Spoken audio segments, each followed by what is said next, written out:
Don't mind me, I'm just sitting here thinking about the choices that I've made in my life in the past year.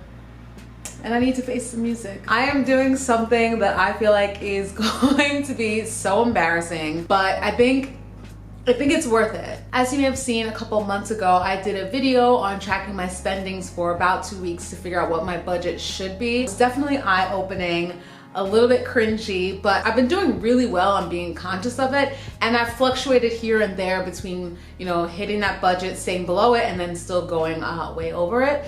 But we're trying, and that's what this channel is all about. It's about like being on a budget lifestyle and just navigating through, still living life fully, but also just keeping in mind that, you know, I don't have $1 million budget, but I can also make it work and have an enjoyable life still. If you didn't already know, I moved to the city back in January. Life in the city just kind of feels like maybe you're always celebrating something or you always want to treat yourself. So in this video, I'm going to be adding up all the money I've spent so far this year on food from apps. So ordering online from UberEats, DoorDash, and Grubhub. Those are the main ones I've used. This just kind of popped into my head just thinking about other ways that I can talk about budget. And I feel like the best way to talk about it instead of preaching to people is to use my own experience. I feel like that's more relatable than trying to say, here's what you need to do, but it's like, here's what I need to do, and if you want to come join me with it, let's get on this journey together, because I'm sure everyone out there could probably spend a little bit less on ordering food. The reason why I feel like I'm a little bit guilty of it is because it's still that honeymoon phase of me living in the city. It's just so convenient. I think especially as a vegan, I'm always curious about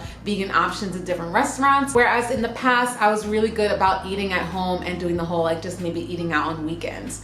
I would really like to get back to it, not saying that I can't, I am totally in control, but I have not done that yet. So I think this will be a great opportunity to kind of shock myself into the reality of how much I could have used that money for something else. In the city, it just costs so much more. You easily spend like $30 on yourself ordering food, and then majority of the time I don't end up enjoying it. That is the problem that I'm not adding up in my head, is that I'll spend the money, order from a new place, not like the food, and then you're just out of the money and you're like, why did I do that? If you have any predictions down below, I think this would be really fun. Comment down below how much you think I've spent so far, and this is gonna be from January to now, which is September, so 9 months or so. So in 9 months, how much money have I spent on these food apps? I'll do my prediction as well. What I was thinking about the other day, I was like, oh my gosh, what if it's like $5,000 or something like that? And then I was like, okay, it can't be $5,000. That's exorbitant. And I was like, well, what if it's like $2,000? And I said, well, let me just think mathematically for a second. Say I've spent money like once a week on a place. Like if I'm lucky, it was once a week. It may have been more than once. But if we do that once a week, $30. Okay, so once a week for a month, 30 times 4 is 120. So if we do 120 times 9 or 120 times 10, which is 1,200, then I already know that's definitely not 2,000. So I was like, okay, we're good. I have a prediction that it's probably in the $1,000, but maybe it's not. Maybe I'm being too hard on myself, but there was definitely a period where I was ordering like every single week. I'm assuming that you guys can see this, but yeah, this is pretty much like where I've been at. It's gonna take a little time for me to add everything up because obviously I have to wait till like every one of these loads, but oh wait, actually, oh, that's not too bad. So here's January, and then that's 1, 2, 3, 4, 5, 21, 22, 23, 24, 30, 31, 32, 33, 30, 37 times basically. And I'm gonna add that all up. So this one for DoorDash isn't so bad. So I'm just gonna screenshot it so I can just add it up in that moment. And this one from Grubhub is only 1, 2, 3. So that's not bad at all.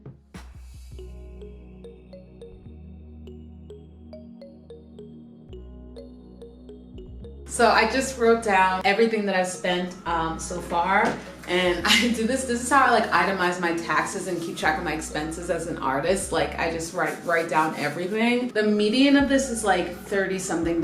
So it's just so expensive. I think it would be different and I wouldn't be as hard on myself if it was like $20 or even less than that. But the ones that are like 33, 36, 48, which like, who do I think I am? The ones where I really spent like a lot of money was a hit or miss. It's almost $50 on a meal from PS Kitchen, and I remember hating it. The vegan chicken Caesar wrap was really good, but the buffalo wings that came with it was like mayaki mushrooms or something like that, was absolutely not good at all and didn't taste anything like buffalo wings. But that's beside the point, because I have had other vegan ones and they did.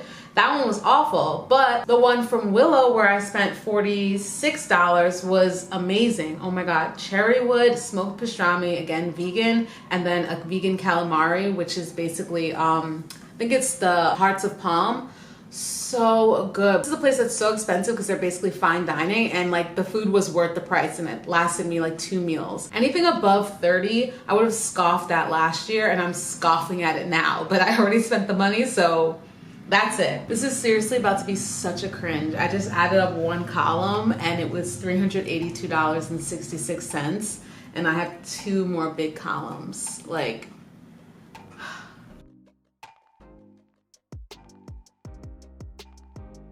wow. It's not 2,000, so that's something. Okay, so between January and today is September 21st, I want to say, I have spent $1,169.64 on ordering food online. I'm just like sitting with that right now. It's not 2,000, like I said, so that's good. It's not 5,000, which is very dramatic and kind of on par with who I am, thinking that it'd be that much. Almost $1,200. And that's like, wow.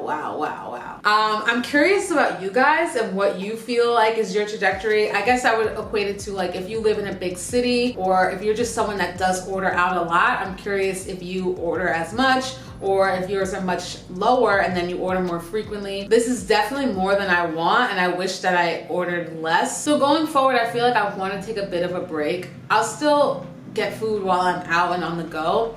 I'm sure that adds up too, but I feel like that's not as hectic as spending 30 something dollars.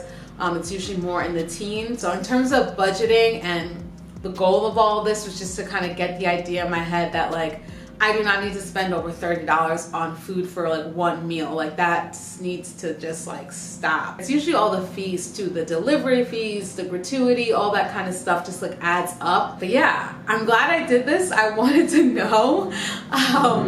I wish it was only $500 because that would be pretty dope, but it's not. It's $1,100, almost $1,200. So yeah, I have a lot of reflecting to do. So since I'm like a connoisseur of ordering food online, here are some recommendations of places that I actually really loved, and then the ones that I didn't feel were so great. New Leaf, that's in Flatiron. Willow, if you're looking to splurge, I mean, I'm not supposed to be encouraging it, but Willow's food was phenomenal. Wagamama, I love. Oh, if you're ever on Long Island, and I really wish that they would help in the location in the city. I've mentioned this before, but Three Brothers of Rockville Center, or just Three Brothers, just one in Farmingdale, I think, and Copig. It's amazing vegan food that's like pizzas, burgers, pastas, etc. I've been ordering for them for years, and they hands down have the best vegan pizza. There is literally no competition. I've been in the city, like I said, for almost 10 months now, and their pizza is the best. Oh, another one on Long Island is Authentic Thai Cuisine. That's really good. One of my favorites as well. If you're looking for places and you want to explore and try it out that happen to be vegan, check those out. For me, I'm going to take a little break. That's my video. Comment down below if you're tracking your budget at all for different things, whether it's for your spending habits overall, or if it's for spending habits specifically to food and eating out. Let me know if you've added up any of your food that you've been ordering online. What's your number? And hopefully by the end of the year I can give you guys an update, and I'll say that I haven't really ordered much anymore, or it's just been so drastically less. But that's another one of my budget videos. I thank you guys so much for watching, and I will see you in the next one.